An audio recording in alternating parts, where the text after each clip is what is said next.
Hello, welcome along to the next instalment of the ICT video blogs. Dave Robson here again with Pekka Dare.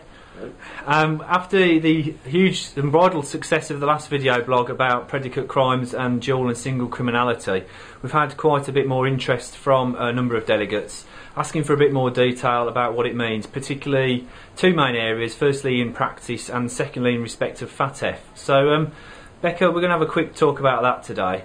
If you could just quickly run us through then, if you would, what do single and dual criminality mean in the context of money laundering? Right, so there's two main issues here, Dave. So firstly, in respect of whether there's a legal requirement to report a SAR, suspicious activity report, or not.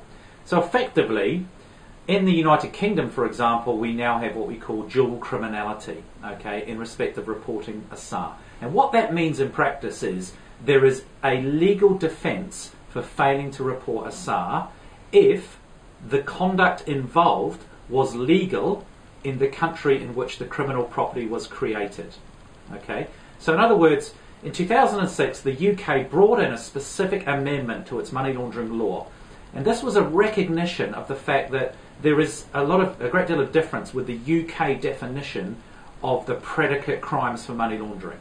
In the UK, we have an all crimes definition of money laundering. In other words, if the criminal property is created by any crime in the UK, then it's criminal property. That contrasts with, for example, the third EU directive's definition of predicate crime, which suggests that countries should adopt a definition capturing all serious crimes, okay, not any crime at all. So what that meant is there is a disconnect and an inconsistency. As a result, the UK has brought in a specific defence. So, in other words, you are able to rely on this defence if you're happy or you're satisfied. In other words, you have knowledge or suspicion that the property involved in a transaction or activity is actually legal in the jurisdiction in which it was created. Okay, even though technically it may be illegal under UK law. However, it's important to remember there is a specific provision which says you can only rely on that exemption if the conduct involved has not been specified by the UK Secretary of State. The Secretary of State has been given the power to prescribe certain conduct as not suitable for this exemption. And the Secretary of State has done just that in an order issued by the government. And what they've said basically is that you can't rely on this dual criminality exemption for more serious crimes. And the definition of a serious crime is any crime that carries 12 months or more jail time. So if I'm a practitioner then, Pekka, how do I go about discerning this? So what this means on a practical level is a challenging scenario for a money laundering officer. So effectively, if you want to use this exemption and not report suspicious activity, you'll have to be able to establish on reasonable grounds that you knew or suspected the conduct in question was legal outside of the UK, even though it was a crime here in the UK, and that it carries less than 12 months jail time had it happened in the UK. Okay, so in other words, you know, the nature of money laundering suspicious activity reporting is such that you're unlikely to have a direct line of sight into the underlying conduct that created the criminal property. So I mean, you wouldn't necessarily even know what the underlying activity was that created the property. And even if you did, do you really want to have to go off and research the law and regulation in another country and the UK? So I think the simple answer is most money laundering officers will probably not use this exemption. And even if they did, they'd have to document thoroughly that they were comfortable with the research they'd done. Okay, so well that's good. Does this work the same internationally? Is it the same everywhere? No, in fact, there are not many jurisdictions which have introduced this concept of a dual criminality defence to failing to report suspicious activity. And it's really important, Dave, that you obviously go and check the primary law in your jurisdiction.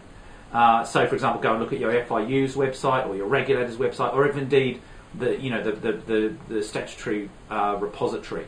If you're in any doubt, consult the primary law. And if you're in any doubt, file a report at the end of the day. Okay, fantastic. Well, that's the suspicious activity side of it addressed then. my understanding then is FATF recommendation 37 is a slightly different issue. Is that right? Yes. So there's been a little bit of confusion on this point, and it's important to remember these are two separate issues. So the concept of dual criminality in the context of Section 37 of the FATF recommendations is different to this defence for SARS.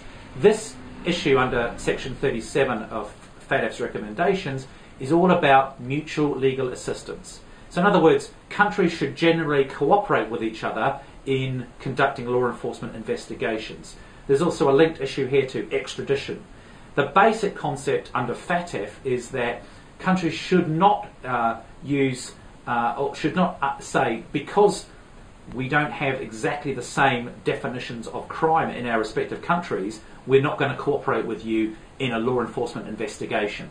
This is a separate issue to this defence for reporting SARS.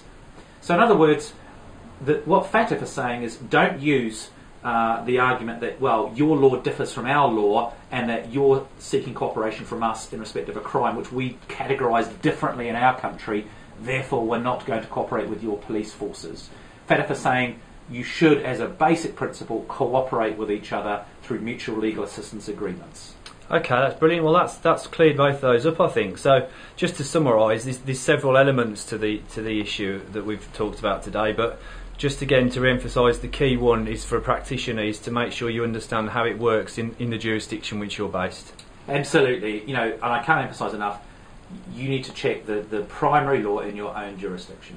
Okay, that's great. Thanks, Pekka. Thanks, Dave.